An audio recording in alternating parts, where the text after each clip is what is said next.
his well-being. Right. And it was very confusing and scary. So did there come a time then that Mr. Depp went into detox for oxycodines or whatever they're called? Yes, when he finished filming, the plan was to do the detox, and that's what we did. And when was that? That would have been early August of 2014. I believe we left. We were there for, I think, a week to 10 days, 8th through the 18th, more or less. And we've heard some testimony about this, but can you please describe for the jury what took place during this detox on the Bahama Islands in August 2014? It was, for the first few days, okay, peaceful. The nurse, and then later nurse and doctor, were staying on a different part of the island, a few minutes drive by ATV, like 10, 15 minute, by one of those ATV vehicles. But we communicated via walkie-talkie and occasionally through text. And it was okay at first, and then the behavior, then it just really wasn't okay. It was up, down, he'd be mad at me, then he was wanting a hug, he cried a lot, and then he wanted to have sex a lot, which is just not like Johnny at all. And it was just like that. It was just up, down, mood, and it was like I felt like a constant was catering to the mood, that whatever he was going through at the time. I was just trying to adapt and kind of roll with it and provide support. I was taking his blood pressure. I was on a schedule and constant communication with the nurses about delivering the meds, giving him his meds at a certain time.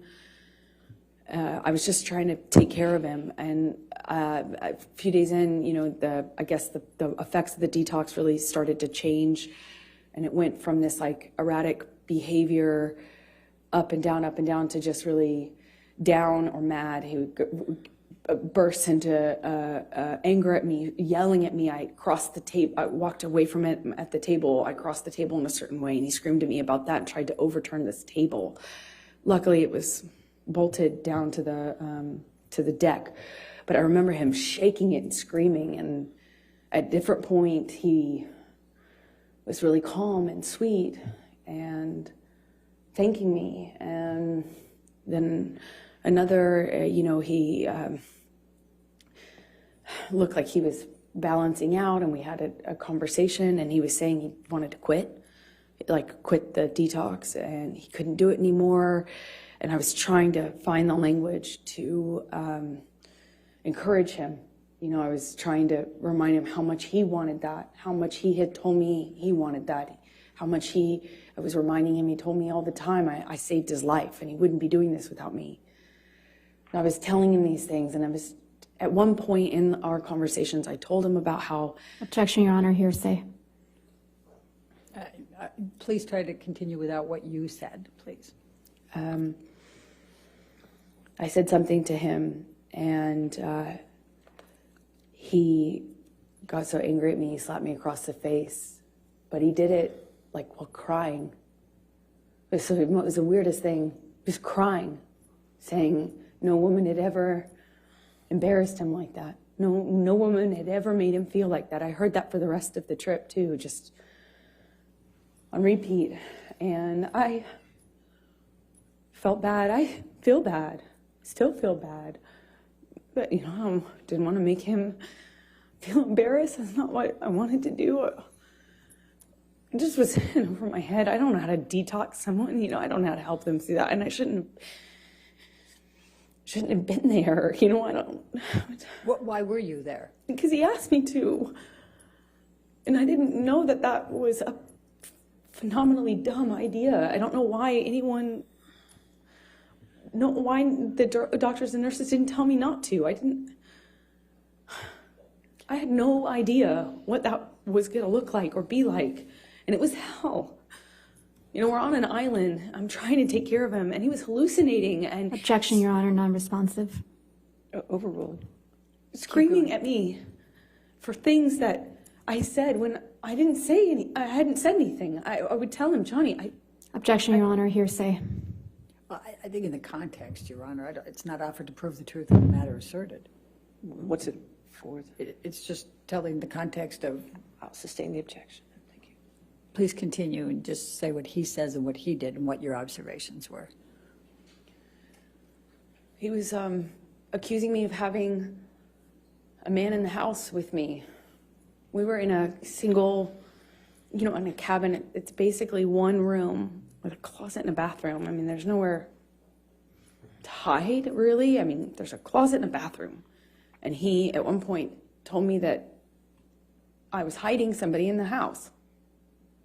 Another point, he was communicating with someone not in the room. It would yell at me and then yell at someone else. It wasn't there. And I tried to ask for what I should do. I didn't know what to do. It was terrifying and strange. The whole week was... So after you left Bahamas and finished with the detox there, where did you go from there?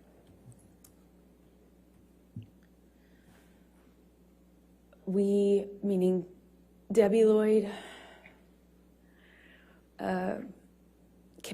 Kipper, and I and Johnny, we flew back to LA, and he was going back and forth between saying he wasn't going to continue to, he was committed. It was back and forth. Everything was up, down, erratic, like changing every second. And we got to LA, and Debbie and Kipper communicated with me. I won't say what they said, but I decided it would be probably in everyone's best interest if I went away to a hotel. Johnny put me up in this room in this hotel while he finished the process of detox in LA, and I had my friends out with my girlfriends there to support me as per usual. So Michelle, can you pull up 272, please?